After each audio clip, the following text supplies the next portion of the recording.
ఓం సాయిరామ్ శ్రీమాత్రే నమ. ఏడుకొండలవాడ వెంకటరమణ గోవింద గోవింద. అందరికీ నమస్కారం అండి. ఎలా ఉన్నారు, ఏం చేస్తున్నారు? అందరిపై ఆ ఏడుకొండలవాడి ఆశీస్సులు ఉండాలని మనస్ఫూర్తిగా కోరుకుంటూ ఈరోజు సందేశం అండి. ఆ భగవంతుని సాక్షిగా, ఏడుకొండల వాడి సాక్షిగా నేను ఈరోజు నీకు ఇచ్చేటటువంటి సందేశం ఏంటి అంటే గనుక, బిడ్డ, ఈరోజు నీ బాబా నీకోసం, నీ దుర్గమ్మ నీతో ఏదో చెప్పాలని వచ్చాను. నీకు నీ ఇంటి కులదేవత వచ్చి నీకు అందిస్తున్నారు. నీతో ఏదో చెప్పాలని అంటూ ఉన్నారు. ఈరోజు చాలా కోపంగా ఉన్నారు. ఉగ్రరూపం కూడా దాల్చారు. ఎందుకో తెలుసా? నువ్వు కొన్ని తప్పులు చేసావట, కొన్ని పొరపాట్లు కూడా చేస్తున్నావట, నువ్వు మరచిపోయావట, ఆ తల్లిని గుర్తించడం కూడా లేదంట. అలాగే నీ కులంలో, నీ కుటుంబంలో కొన్ని పాపకర్మలు కూడా జరిగాయట. నీ ఇంటి కులదేవత మీద ఒట్టేసి మరీ చెబుతున్నానమ్మా, ఈరోజు ఈ సందేశాన్ని నువ్వు తప్పకుండా వినాలి, లేకపోతే కష్టాలు తప్పవు అంటున్నారు. నీ చుట్టూ ఒక నల్లని నీడ తిరుగుతోంది. ఆ నీడను వెంటనే తరిమి కొట్టమంటూ ఉన్నారు. లేకపోతే అష్ట కష్టాలు తప్పవట. నిర్లక్ష్యం చేయకూడదట తల్లి. నీ జీవితంలో ఒక ప్రమాదం ఉంది అంటున్నారు. ఖచ్చితంగా నీ కులదేవత ఆశీర్వాదం నీకు కావాలమ్మా. నువ్వు అందుకోవాలి. ఇప్పటికైనా మేల్కొల్కో. మరి నీ కులదేవత ఏం చెప్పాలని వస్తున్నారో ఒక్కసారి విను తల్లి. ఈరోజు సాక్షాత్తు ఆ ఏడుకొండల స్వామి సాక్షిగా నీకు అమ్మే సందేశాన్ని ఇస్తున్నాను. నువ్వు చేస్తున్నటువంటి తప్పు ఏంటి, నువ్వు చేస్తున్న పొరపాటు ఏంటి? కులదైవం అంటే నీ ఇంట్లో నీ పెద్దవాళ్ళు ఎలా అయితే నీ కుటుంబాన్ని కాపాడుతూ, రక్షిస్తూ, సంరక్షిస్తూ ఉంటారో, అలాగే నిన్ను కంటికి రెప్పలా కాపాడుతున్నది. అలాగే నీ కులదేవత నీ కులాన్ని కాపాడుతుంది, నీ వంశాన్ని కాపాడుతుంది, నీ బిడ్డల తరతరాలను కాపాడుతుంది. ఇంటి పెద్దను మర్చిపోతే ఎంత పాపమో, కులదేవతను మర్చిపోతే కూడా అంతే పాపం. నీ ఇంటిని పలకరించకుండా, ప్రేమతో కబుర్లు చెప్పకుండా నిర్లక్ష్యం చేస్తావా? చేస్తే ఎంతటి దుఃఖానికి కారణం అవుతావో తెలుసా? నీ ఇంటి పెద్ద ఎంత బాధపడతారు. నేను ఇంత చేసినా నా బిడ్డ నన్ను ఈరోజు నిర్లక్ష్యం చేస్తున్నారని బాధ కలుగుతుంది, కోపం వస్తుంది కదా. అలాగే నీ కులదేవతను ఎప్పుడు నువ్వు మరచిపోతావు, అప్పుడు ఖచ్చితంగా నీ కులదేవతకు కూడా అంతే బాధ కలుగుతుంది, అంతే కోపం వస్తుంది. ఇంటి పెద్దకు కోపం వచ్చినప్పుడు ఒక్కొక్కసారి నువ్వు ఏం చేస్తున్నా కూడా సరే, నా మాట వినడం లేదు కదా, నన్ను మరిచిపోవట్లేదు, నన్ను తలవడం లేదు, నన్ను పలకరించడం లేదు, ఎందుకు పట్టించుకోవడం లేదు అని చెప్పి ఇన్ని బాధలకు కొన్ని కష్టాలు అనేటివి కొని తెచ్చుకుంటావు. నీ ఇంటి పెద్ద అయితే వదిలేస్తారా? అలా అని కులదేవత కూడా వదిలేస్తుందమ్మా. బాధ నన్ను తలవట్లేదు అనే కదా. మరి నీ తల్లిదండ్రులు ఎలాగో కులదేవత కూడా అలాగే. మళ్ళీ తర్వాత కొద్ది రోజులు నువ్వు బాధపడే బాధలు చూడలేక నీ ఇంటి పెద్దకి, మీ అమ్మకి, మీ నాన్నకి ఎలా అయితే నీ మీద మళ్ళీ కరుణ పుట్టుకొస్తుందో, అలాగే నీ కులదేవతకు కూడా కరుణ పుట్టుకొచ్చింది. నా బిడ్డలు బాధపడుతున్నారు అని చెప్పి బాధపడుతుంది. ఆ బాధల నుంచి బయటపడేయాలి అని తన చుట్టూ ఒక నల్లటి నీడ తిరుగుతోంది. ఆ నీడ నుంచి తనని కాపాడాలి అంటూ అమ్మ మనసు మళ్ళీ ఉండబట్టలేక నిన్ను కాపాడుకోవడానికి ప్రయత్నిస్తుంది. ఆ ప్రమాదపు అంచుల్లో నుంచి లాగడానికి ప్రయత్నిస్తూ ఉంటుంది. మరి అమ్మ కోసం ఇంతలా ఆలోచిస్తున్నప్పుడు, నీ గురించి ఆలోచిస్తున్నప్పుడు నువ్వు 2 నిమిషాలు అమ్మ కోసం సమయాన్ని ఇవ్వు తల్లి. లేకపోతే నీ కులదేవత నిన్ను అవమానించినట్లే అవుతుంది, తక్కువ చేసి బాధ పెట్టినట్లే అవుతుంది. ఈరోజు ఈ దుర్గమ్మ నీకోసం నువ్వు చిన్నబుచ్చినట్లే నీ చేతుల్లో ఉంది. అవకాశం ఉపయోగించుకో బిడ్డా. మరి వదులుకుంటావు అంటే, లేదంటే కోపానికి, ఆగ్రహానికి గురి అవుతావో, ప్రేమకు అర్హురాలివి అవుతావో, లేదంటే నువ్వే ఆలోచించుకోమ్మా. ఈరోజు నీకు ఈ సందేశాన్ని కూడా నీకోసం ఒక హెచ్చరికతో తెచ్చాను తల్లి. ఆ హెచ్చరికను నువ్వు వినాలి, అర్థం చేసుకోవాలి అని చెప్తున్నారు బాబావారు. అప్పుడే అమ్మ సంతోషిస్తుందని కూడా చెప్తున్నారు. ఈరోజు సాక్షాత్తు నీ కులదేవతే వచ్చి నీతో మాట్లాడుతుందమ్మ. ఒక్క 2 నిమిషాలు విను. ఏం చెప్తుందో విన్నావు అంటే గుండె జల్లుమంటుంది. ఎందుకంటే అటువంటి వార్తలు, అలాంటి సందేశాలు, అలాంటి సూచనలు అమ్మ నీకు ఇవ్వబోతోంది. నువ్వు ఏం చేస్తున్నావో, ఎలాంటి తప్పులు చేస్తున్నావో, అమ్మకు ఎక్కడ నీ మీద కోపం వస్తుందో ప్రతి ఒక్కటి కూడా ఈరోజు చెప్తుంది. జాగ్రత్తగా విను. నీ జీవితంలో మళ్ళీ కూడా ఎలాంటి తప్పుల జోలికి నువ్వు వెళ్ళకూడదు బిడ్డ. ఎందుకో తెలుసా? కోరి కష్టాలను తెచ్చుకుంటున్నావు నువ్వు. అందుకే ఈరోజు నిన్ను నేను రక్షించడానికే వచ్చాను. ఈరోజు అమ్మ అయితే తల్లి నీకు నా త్రిశూలం మీద ప్రమాణం చేసే నేను చెప్తూ ఉన్నాను బిడ్డ. ఇక్కడ నీ కులదేవత స్వరూపం నీ మీద కనీసం ఒకవేళ ఈరోజు నిన్ను ఈ వీడియోని మధ్యలో కనుక వదిలేసావు అంటే, లేదంటే పట్టించుకోకుండా ముందుకు వెళ్ళిపోయావు అంటే కనుక గుర్తుపెట్టుకోమ్మా, ఈరోజు నువ్వు కేవలం ఈ వీడియోని వదిలేయడం కాదు, బదులుగా నీ జీవితంలో వచ్చి ఆ రాజయోగాన్ని నీ చేతులతో నువ్వే నిప్పు పెట్టేసిన దానివి అయిపోతున్నావు. కనుక సంవత్సరాలుగా నువ్వు దానికోసం ఏడుస్తున్నావు కదూ. నా కళ్ళల్లోకి చూడు, నేను ఎవరిని నన్ను గుర్తుపట్టావా? నేనే ఆమెను, కాలాన్ని, నీ కులదేవతను సంహారం చేసింది మరియు నేనే. ఈరోజు నీ ఇంటి తలుపు దగ్గర నిలబడి ఉన్నాను. నువ్వు నన్ను పట్టించుకోకుండా తప్పు చేస్తున్నావు తల్లి. ఒకవేళ ఈరోజు నువ్వు నన్ను ఆ సందేశాన్ని పూర్తిగా వినలేదు అంటే కనుక విను బిడ్డ. ఏ అనర్థం జరిగినా దానికి నేనే బాధ్యురాలనైతాను కదా. మరి నిన్ను నేను హెచ్చరిస్తూ ఉన్నాను. ఇది ఏ సాధారణ సంయోగము కాదు. ఈ గొంతు నీ చెవుల వరకు చేరడము అంటే ప్రపంచంలోని ఎన్నో లక్షల మందిలో ఈరోజు నేను నిన్ను చేర్చుకున్నాను ఒకదానిగా. మరి ఒకవేళ నువ్వు ఈ కృపకు నువ్వు అవమానించావు అంటే నువ్వు బయటపడాలనుకున్న నరకం లాంటి జీవితంలో నువ్వు శాశ్వతంగా చిక్కుకుపోతావు. అందుకే నిశ్శబ్దంగా కదలకుండా నీ స్థానంలో కూర్చో మరియు చివరి వరకు ఒక్కొక్క మాట విను. ఎందుకో తెలుసా, ఈరోజు నీ జీవితం యొక్క నిర్ణయం జరగబోతుంది. నువ్వు నన్ను చూసి భయపడతావు. నీకు భయం వేస్తుంది కదా, ఎక్కడ ఏదైనా చెడు జరిగిపోతుందేమో అని. అయితే విన్ తల్లి, చెడు అప్పుడు జరగదమ్మా. నువ్వు నీ తల్లి పిలుపుని వినకుండా వెళ్ళిపోతేనే ఈరోజు నీకు ముందుకు వచ్చినటువంటి ఆ సత్యాన్ని బయట పెట్టబోతున్నాను. దాన్ని వినగానే నీ ఆత్మ కంపించిపోతుంది. నువ్వు ఈరోజు నాతో ఫిర్యాదు చేస్తున్నావు. ఈరోజు నా దేవాలయంలోకి వెళ్ళి తల కొట్టుకుంటూ ఉన్నావు, అమ్మా నా మాట వినడం లేదు అని, నన్ను పట్టించుకోవడం లేదు అని. నేను జవాబు ఇవ్వడానికే వచ్చాను. ఈరోజు నేను నీ బాధలకు కారణము మరియు పరిష్కారము రెండూ చెప్పడానికే నీ ముందుకు వచ్చాను. అయితే నీ దగ్గర సమయం లేదు. నేను వచ్చిన సమయంలో నీకు ఆ సమయం లేకుండా పోయింది తల్లి. నీ దగ్గర ప్రపంచంలోని అనవసరమైన విషయాల కోసం సమయం ఉంది. వేరే వాళ్ళ గురించి మాట్లాడడం కోసం సమయం ఉంది. వేరే వాళ్ళ గురించి ఆలోచించడానికి సమయం ఉంది. కానీ నీ తల్లి కోసం, నీ కులదేవత కోసం నీ దగ్గర 2 నిమిషాలు సమయం లేదు. నీ భక్తి మీద అధికారం నువ్వు గుర్తుంచుకో తల్లి. ఏ భక్తుడైనా సరే అవకాశాన్ని గుర్తించాడో కాలం అతన్ని ధూళిలో కలిపేస్తుంది. ఈరోజు గ్రహాల శత్రువు లాంటి దశలో ఉన్నాయి. స్వయంగా నీ కులదేవత నీ భాగ్యాన్ని మార్చడానికి సిద్ధమైనారు. నీ ఇంట్లో ఉన్న దరిద్రం, నీ శరీరంలో పెరిగిపోతున్న రోగాలు మరియు నీ మనసులో నిండిపోతున్నటువంటి చింతలు, విషం, దాన్ని నేను నా కర్పూరంతో కాల్చడానికే వచ్చాను. నా శక్తితో వాటన్నింటిని చల్లా చెదడ చేయడానికే వచ్చాను. కానీ ఇది ఇప్పుడు సాధ్యమవుతుంది. నువ్వు నాకు పూర్తి అంగీకారం ఇస్తేనే కదా, అప్పుడు మాత్రమే సాధ్యమవుతుందమ్మా.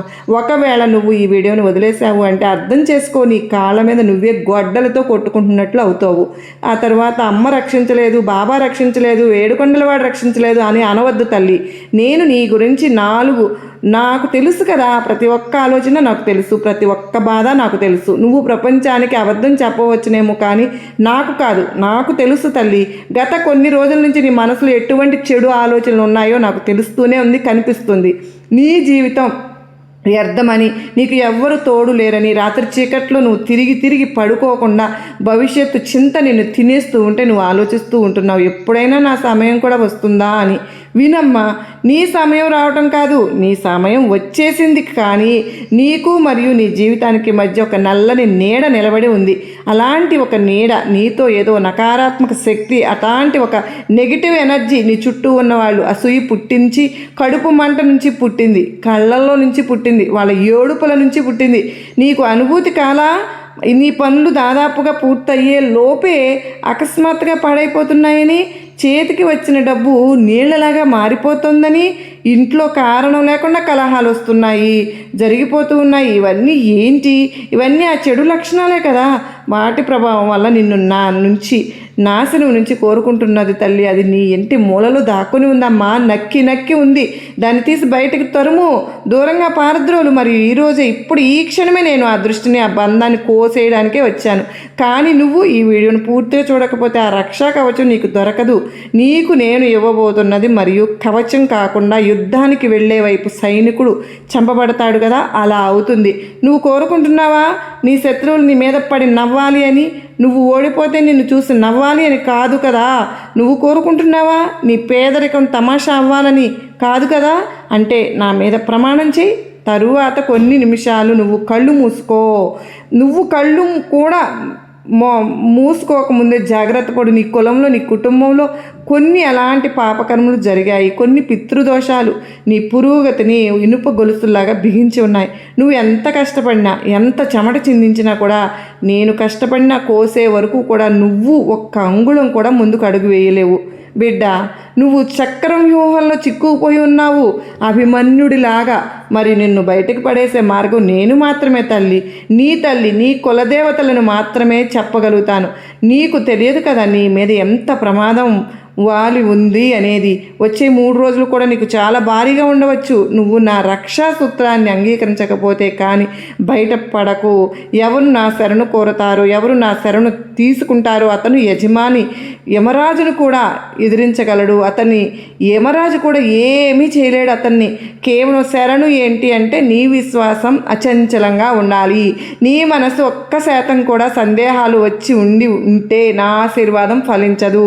నాకు సంపూర్ణ మనసు ఉన్న భక్తులు వద్దు బిడా, నాకు నచ్చరు. నాకు కావలసింది నేను చెప్పిన అగ్నిలోకి దూకే భక్తుడు. నువ్వు ఆ భక్తుడివా? అయితే ఈరోజు నేను కూడా రుజువు చేయి. నాకు రుజువు చేయి తల్లి. నువ్వు అయితే ఈరోజు విను. నేను నీకు ఆ గుప్త రహస్యం చెప్పబోతున్నానమ్మా. దేవతలకు కూడా దుర్లభమైంది. నీ ఇంట్లో లక్ష్మి ఎందుకు నిలబడడం లేదు?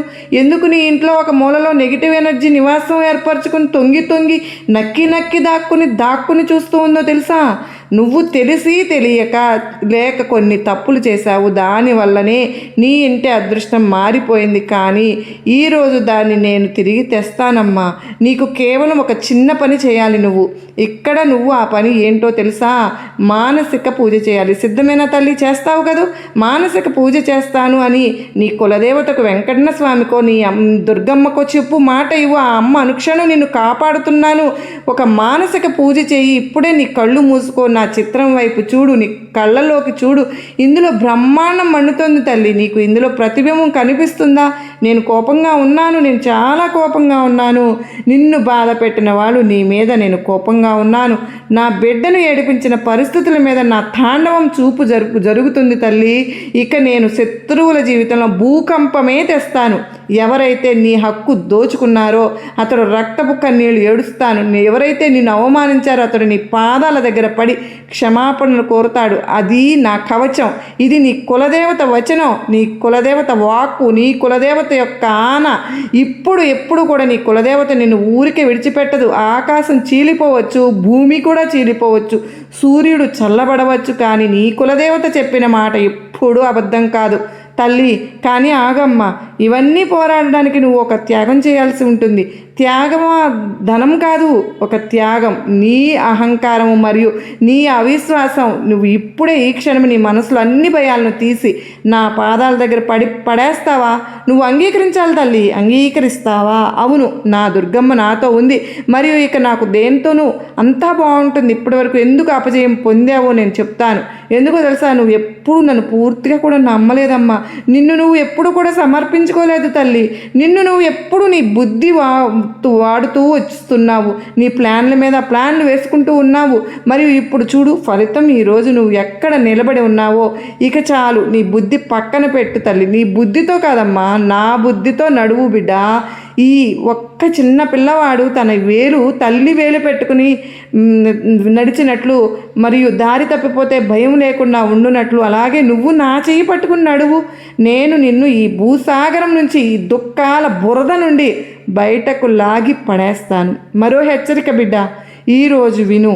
ఈరోజు నువ్వు ఇప్పుడు తర్వాత నీ నోటి నుంచి ఈ మాటలు చెప్పావు అంటే కనుక నీకు నా శాపం పడుతుంది. అవును తల్లి, అది కఠినంగా ఉంది, నీ మనసును బాధిస్తుంది, నిన్ను భయపెడుతుంది. కానీ నిజం ఎప్పుడు నా శాపం నీకు పడుతుందో తెలుసా? ఎందుకంటే నువ్వు దురదృష్టవంతుడివి అనుకున్నప్పుడు, నేను అదృష్టవంతుడిని అని నువ్వు చెప్పుకున్నప్పుడు, అలాగే నాకు ఈ లోకంలో ఎవరు లేరు, నేను ఒంటరిని, నాకు కష్టాలు తప్పవు అన్నప్పుడు నువ్వు అలా చేస్తే కనుక నువ్వు అవమానించినట్లు అవుతుంది. నిన్ను అవమానిస్తావు.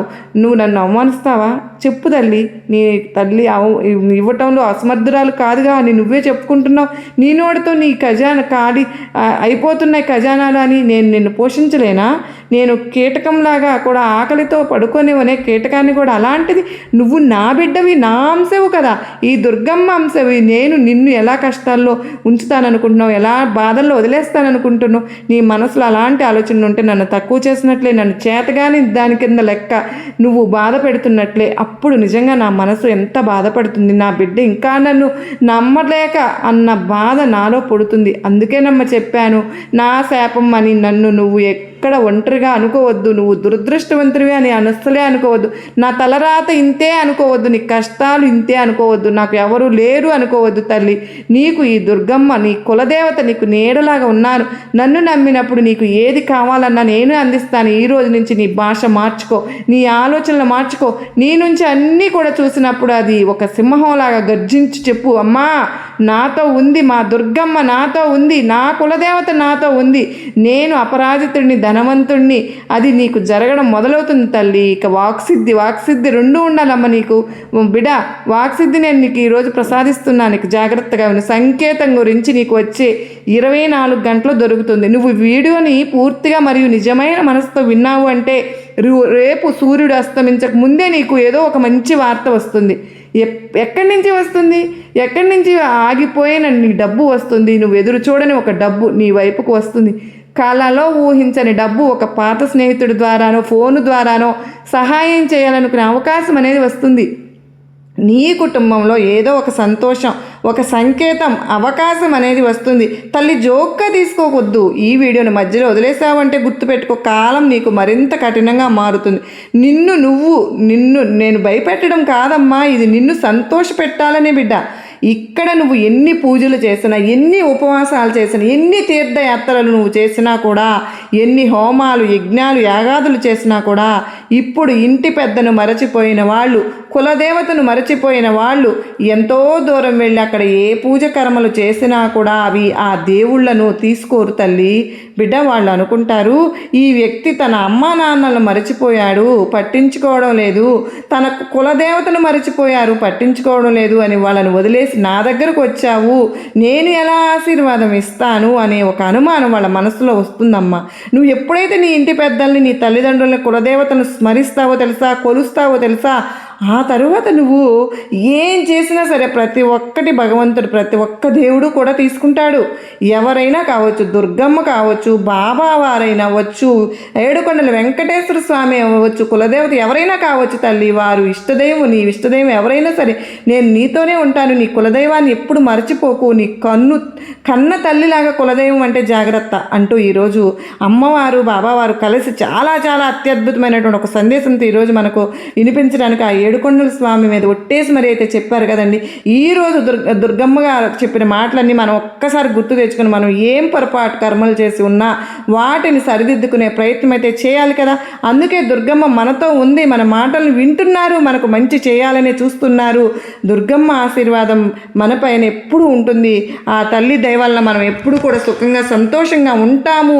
ఇదే దుర్గమ్మ ఆశీర్వాదం తల్లి అంటూ బాబావారు ఎంతో అత్యద్భుతంగా మనకు ఈ సందేశాన్ని తెలియచేశారు కదా ఫ్రెండ్స్. మరి ఈ సందేశంలోని అర్థము పరమార్థము ఎంతో గొప్పగా మనకు వివరంగా తెలిసి చెప్పినందుకు ఆ బాబా వారికి, ఆ ఏడుకొండల వెంకన్న స్వామికి మనందరము కూడా ఈరోజు కృతజ్ఞతాపూర్వకంగా మనం నమస్కారం చేసుకుని ఈరోజు ఆ వెంకటేశ్వర స్వామి ఆశీస్సులు అన్నీ కూడా మనందరిపైన ఉండాలని నేను మనస్ఫూర్తిగా కోరుకుంటూ ఉన్నానండి. నిజంగా మనందరము ఆ తప్పును తెలుసుకుని నిజంగా మనం కులదేవతను మనం గౌరవించి మనందరము కూడా మనకు ఇది ఒక కొత్త అవకాశంగా పాత ఆలోచనలను తీసి పక్కన పడేసి పాత పరిమితులు, పాత అడ్డంకులు వదిలిపోవడం ప్రారంభమవుతాయండి.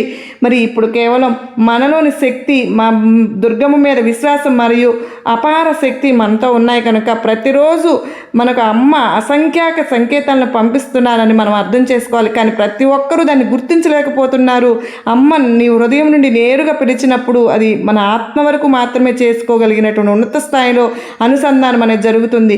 మరి ఉన్నత స్థాయితోనే సంబంధం ఇది ఒక సంకేతంగా ఇప్పుడు మన జీవితాన్ని పూర్తిగా మార్చుకోవడానికి, మన భాగ్యాన్ని స్వయంగా రాసుకోవడానికి, మనకు కళలను పూర్తిగా సాకారం చేసుకోవడానికి ఈ సంకేతం మనకు లభించడం అనేది మన జీవితంలో ఇప్పుడు మార్పుకు తప్పకుండా జరుగుతుంది. అది శాంతి అయినా సరే, విజయమైనా సరే, సంపద అయినా సరే, లేక ప్రేమ అయినా సరే అన్నీ మన కోసం సులభమవుతాయి. ఇప్పుడు జాగృతమయ్యే సమయం అనేది అమ్మ దుర్గమ్మ స్థాయికి తీసుకెళ్ళి ఆ శక్తిని అనుభవించే విధంగా ఆతృతగా ఉంటాయి. ఆ పరిస్థితికి భయపడకుండా, ఎందుకంటే మన కోసం కొత్త యుగానికి ప్రారంభం కనుక ఈ వాగ్దానం మనం చేసుకుందాం. ఇప్పుడు మన కర్మల వెనుక పూర్తి నిష్ఠతో సమర్పణతో నడుద్దామని ఆశిస్తూ మరలా కలుసుకునేంత వరకు అందరికీ నమస్కారం అండి. ఓం సాయిరాం. సర్వేజన సుఖినో భవంతు.